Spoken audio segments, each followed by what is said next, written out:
কারণ হিসেবে আমরা বলেছি এই সরকার লন্ডনে গিয়ে তারিখ ঘোষণা একটি দলের সাথে ভোট করে, এটা একটা নজিরবিহীন ঘটনা এবং এতে করে তার নিরপেক্ষতা করা হয়েছে এবং একটি দলকে বেনিফিট দেওয়া হয়েছে মানুষের পারসেপশনের ক্ষেত্রে যে এই দলটি আগামী নির্বাচনে আমাদের ঐকমত্য পোষণের যে 19টি সেই বিষয়ে বাস্তবায়নে কিছুটা বাধা তৈরি করছে। তারা বলছেন আগামী নির্বাচিত সরকার আসলেই এগুলো বাস্তবায়িত। আগামী নির্বাচিত সরকার যদি বাস্তবায়ন করে তাহলে এখানে আমরা ঐকমত্য পোষণ করে পরিশ্রম করলাম কেন? তাহলে তো এই বিপদটা পরের সরকারি উদ্যোগ নিতে করতে পারত। আমরা জুলাই বিপ্লবের যে চেতনা, সেই চেতনায় ঐক্যবদ্ধ হয়ে এখন এই রিফর্মসগুলো অর্জন করার জন্য আমরা এবং আগে বাস্তবায়ন হবে।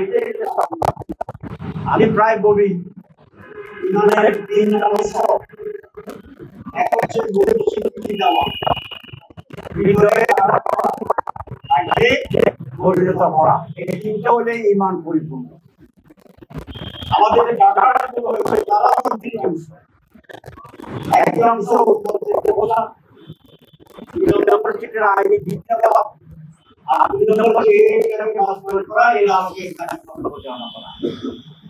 এখন পর্যন্ত আমরা শুধুমাত্র ঐক্যমত্যে পৌঁছেছি, কিন্তু এটার আইনি ভিত্তি এবং বাস্তবায়নের ক্ষেত্রে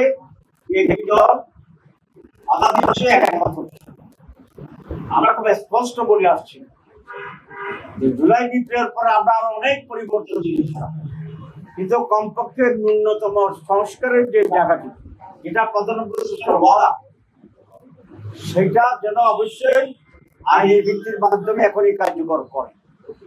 যদি না হয় তাহলে রক্ত দেওয়া এটা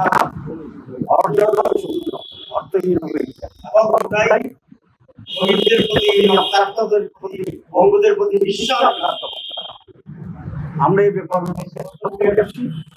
আমরা সরকারের পূর্ণ বাস্তবায়ন চাই এবং আগামী নির্বাচন দিতে হবে। 2, বিচার দৃশ্যত বলেছেন যে নির্বাচনের আগেই কিছুটা বিচার হয়ে যাবে।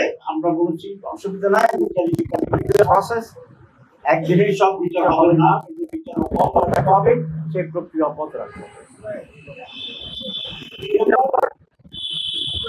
একটি সুষ্ঠু নির্বাচন হবে বলেছেন। আমরা ওনার বক্তব্যের নীতিগতভাবে কার্যকারিতার ব্যাপারে